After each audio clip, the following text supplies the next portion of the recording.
ગુજરાત વિધાનસભાની ખાતરી સમિતિ સ્ટેચ્યુ ઓફ યુનિટી એકતાનગરની મુલાકાતે।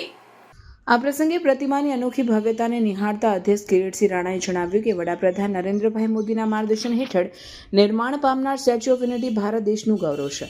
આ પ્રતિમા આવનાર પેઢીને પ્રેરણા આપશે। આજે વિશ્વભરમાં સ્ટેચ્યુ ઓફ યુનિટીને કારણે ભારતનો ડંકો વાગ્યો છે। સમિતિના સભ્ય હાર્દિક પટેલે જણાવ્યું કે સ્ટેચ્યુ ઓફ યુનિટી માત્ર પ્રતિમા નથી પણ ભારત દેશના સ્વાભિમાનનું સ્થાન છે।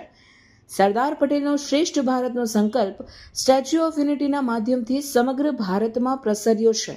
સ્ટેચ્યુ ઓફ યુનિટીના પ્રદર્શનમાં સરદાર પટેલે કરેલા સંઘર્ષની હકીકત બતાવવાનો પ્રયાસ વડાપ્રધાન નરેન્દ્રભાઈ મોદીએ કર્યો છે। સમિતિના સભ્ય કિરીટ પટેલે પોતાના પ્રતિભાવ વ્યક્ત કરતા જણાવ્યું કે આજે સમિતિના ચેરમેન અને સભ્યોએ સાથે મુલાકાત કરી સૌથી પહેલા સુંદર પ્રતિમા બનાવવાનો વિચાર વડાપ્રધાન નરેન્દ્રભાઈ મોદીને આવ્યો।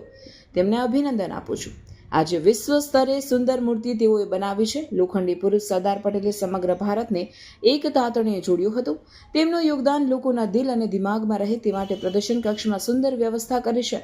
તેમને અભિનંદન આપું છું અને ખાસ કરીને જે લોકોને આ વિચાર આવ્યો હોય તેમનો આભાર માનું છું। નોંધનીય છે કે સમિતિએ સરદાર વલ્લભભાઈ પટેલના જીવન ચરિત્ર, ભૂમિકા અને બહુમૂલ્ય યોગદાન વિશેની ફિલ્મ નિહાળવા ઉપરાંત તસવીરી પ્રદર્શન પણ નિહાળ્યું હતું અને સભ્યોએ વધુમાં જણાવ્યું કે સ્ટેચ્યુ ઓફ યુનિટીની મુલાકાત બાદ મને સરદાર સાહેબના દ્રઢ નેતૃત્વ અને એકતાના સંદેશને નજીકથી સમજવાનો મોકો મળ્યો છે।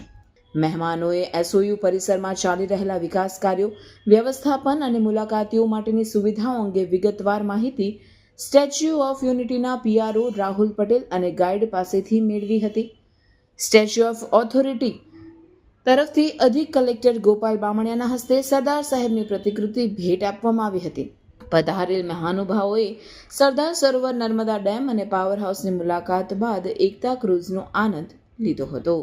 ભારતનું ગૌરવ અને આપણા સૌનો વિશ્વમાં જેમની પ્રતિમા 182 મીટરની બની છે એવા એકતાનગરમાં ખૂબ આનંદ સાથે હું અહીં જ્યારે અમે સૌ અમારી સાથે ગુજરાત વિધાનસભાની ટીમ સાથે મારા સાથી ધારાસભ્યો અને આખા અમારા ટીમના સૌ સભ્યોશ્રી સાથે એકતાનગરની મુલાકાત લીધી।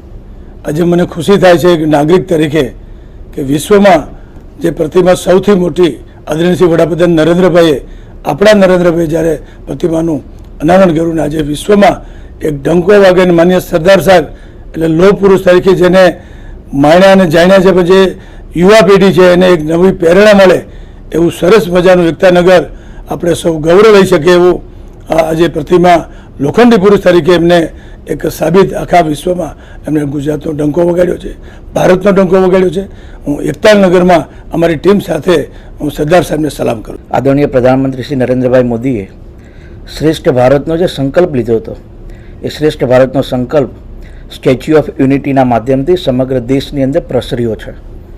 આજે અહીંયા માત્ર એક પ્રતિમા જોવા માટે નહીં પરંતુ સરદાર સાહેબના જીવનની અંદર જે બદલાવો હતા, જે સંઘર્ષ હતો અને આ દેશની આઝાદી માટે, આ દેશના ખેડૂતો માટે જે કામ કર્યું એની જે અહીંયા હકીકત જોવા મળી રહી છે એ જોવા માટે સમગ્ર ભારતના લોકો અહીંયા આવી રહ્યા છે।